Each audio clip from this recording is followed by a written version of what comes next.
मेरे वाजिबुल एहतराम साथियों,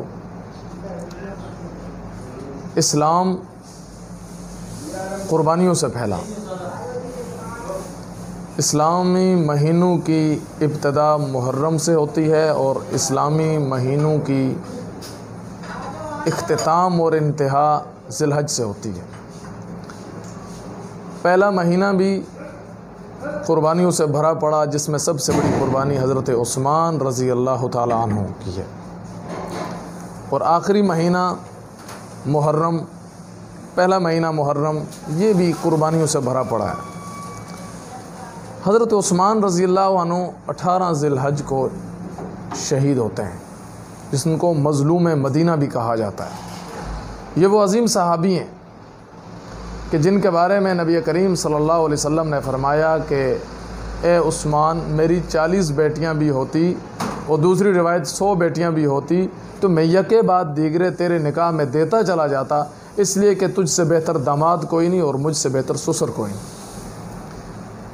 तो इस्लाम का कोई भी ऐसा महीना आप उठा के देखें, इस्लामी महीने कि कोई महीना आपको ऐसा नहीं मिलेगा जिसमें किसी न किसी सहाबी की शहादत ना हुई हो। इसी को शायर कहता है कि इस्लाम वो शजर नहीं जिसने पानी से ग़िज़ा पाई, दिया खून सहाबा ने तो तब इसमें बहार आई। इसी तरह 26 ज़िलहज को हज़रत उस्मान, हज़रत उमर रज़ी अल्लाह अन्हु की ज़ख्मी होते हैं और बाज़ ने 27 ज़िलहज की फ़जर भी लिखी है। ये वो पहला बदबख्त अबू लोलो फ़िरोज़ मजूसी था जिसने मस्जिद में पहला हमला किया और हज़रत उमर रज़ी अल्लाह अन्हु को शहीद कर दिया। दुनिया में ऐसी माँ ने कोई लाल जना ही नहीं था जो उमर के सीने पे वार करता। जब उसने वार भी किया तो नमाज की हालत में हज़रत उमर के पीछे से वार किया और पसली पे वार किया। और ये हज़रत उमर रज़ी अल्लाह अन्हु की ख्वाहिश थी, क्योंकि हज़रत उमर रज़ी अल्लाह अन्हु वो हस्ती हैं जिनकी वजह से उम्मत को पर्दा मिला, जिसकी वजह से पुलिस का महकमा मिला, फ़ौज मिली, नहरी निज़ाम मिला, बहरी निज़ाम मिला, पटवारियों का निज़ाम मिला। ये जितने भी इस वक्त जो हमें महकमा जात नज़र आते हैं, ये सब हज़रत उमर रज़ी अल्लाह अन्हु की मरहून मिन्नत है।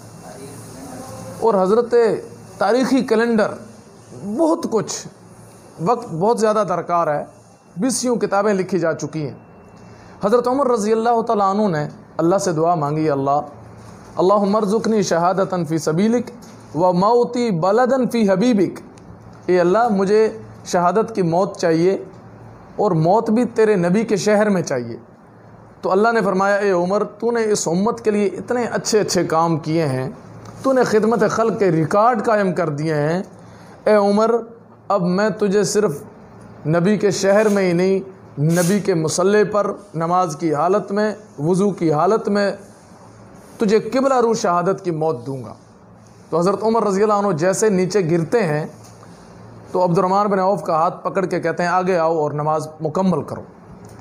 अबू लोलो फ़िरोज़ मजूसी वो वाहिद शख्स है जिसने सबसे पहले मातम किया, जिसने सबसे पहले मस्जिद पे हमला किया। उसके बाद से लेके क़यामत तक अब जब जब कोई मस्जिदों पे हमले करता रहेगा, उनका गुनाह, उनका वबाल अबू लोलो फ़िरोज़ मजूसी पे जाता रहेगा और अबू लोलो फ़िरोज़ मजूसी का गुनाह उन तक होता रहेगा जो मस्जिद, मदरसा, बाज़ार, अवाम, स्कूल पर बेगुनाहों पे हमले करते हैं, वो कोई भी हो। जब सहाबा की सफ़ें थी वो चीर न सका, उसने 13 सहाबियों को और ज़ख्मी किया और जिसमें से 5 शहीद भी हो गए। जब वो न जा सका तो फिर उसने अपने आप पे वार किया, मातम किया और अपने आप को ख़ुद ख़त्म कर दिया। तो अल्लाह रब्बुल इज़्ज़त ने हज़रत उमर की दुआ कबूल की। 3 दिन ज़ख्मी रहने के बाद यकम मुहर्रम को हज़रत उमर रज़ी अल्लाह अन्हु शहादत के मरतबे पे फाइज़ होता है। उमर वो अज़ीम हस्ती है कि जिसके रूल आज भी दुनिया मानती है। उमर ला, यूरोप की कंट्री में आज भी उमर ला के नाम से कानून बने हुए हैं, बल्कि एक अंग्रेज़ ने, एक यहूदी ने लिखा है कि हज़रत उमर जैसा एक शख्स और आ जाता तो दुनिया में इस्लाम ही इस्लाम कायम हो जाता। और किसी ने खूब कहा है कि वो आधी दुनिया का हुक्मरान था, वो हुक्मरान भी मगर कहाँ था, बफरती मौजों पे हक परस्तों की सादा कश्ती का बादबां था, बड़े बड़ों को गिराने वाला, गिरे हुओं को उठाने वाला, वो रहबरों का था नेक रहबर, वो पासबानों का पासबां था। हसन से पूछो, अली से पूछो, तुम उनके बारे नबी से पूछो।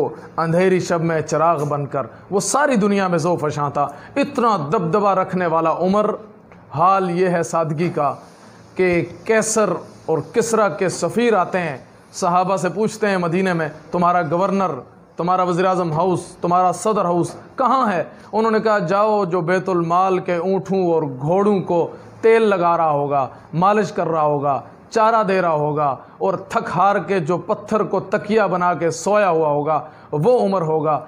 अल्लाह ताला हमें उमर जैसे हुक्मरान नसीब फरमाए। उमर तेरी अदालत का सदाराज रहेगा, हर दौर ही उम्र का मोहताज रहेगा। ए उमर, तेरी अज़मत को कोई लाख छुपाए, तू मिल्लत इस्लाम का सरताज रहेगा। और इतना दबदबे वाला उमर, हाल क्या है कि खुली कचहरी लगी हुई है। किसी पूछने वाले ने पूछा, उमर, माले गनीमत में जो कपड़ा आया वो सबको एक एक सूट मिला है, आपने 2 कपड़े क्यों पहने हुए हैं? तो हज़रत उमर रज़ियल्लाहु अन्हु के बेटे अब्दुल्ला बिन उमर खड़े होते हैं और कहते हैं, लोगों, मेरे वालिद का कद आप सब में, हम सब में सबसे बड़ा है, आपको पता है। तो मुझे भी एक सूट मिला था, मैंने सोचा वालिद को जो सूट मिला है वो उन्हें पूरा तो आएगा नहीं, लिहाजा मैं अपना सूट, अपना कपड़ा मैंने वालिद साहब को दे दिया, ख़ुद मैंने नहीं पहना। इसलिए हज़रत उमर के 2 कपड़े हैं और हम सब के एक एक कपड़े हैं। ज़रा तसव्वुर में जाएं, तख़य्युलात की दुनिया में ज़रा सोचें। आज के हुक्मरान की अगर कोई करप्शन ज़ाहिर हो जाती है और अगर कोई हक बोल के कह देता है कि हाकिम साहब आपने ये चीज़ कहाँ से लाई, ये क्या किया, तो हम रातों रात गायब हो जाते हैं और हमारे बच्चे बिलक रहे होते हैं कि हमारे वालिदैन, हमारा भाई, हमारा बेटा कहाँ है, वो लापता कर दिया जाता है, इसलिए कि उसने सच क्यों बोला। उमर वो था जिसने रहती दुनिया के हुक्मरानों को सच रहना से सच कहना सिखाया है। अल्लाह हमें उमर रज़ियल्लाहु अन्हु को फॉलो करने की तौफीक नसीब फरमाए।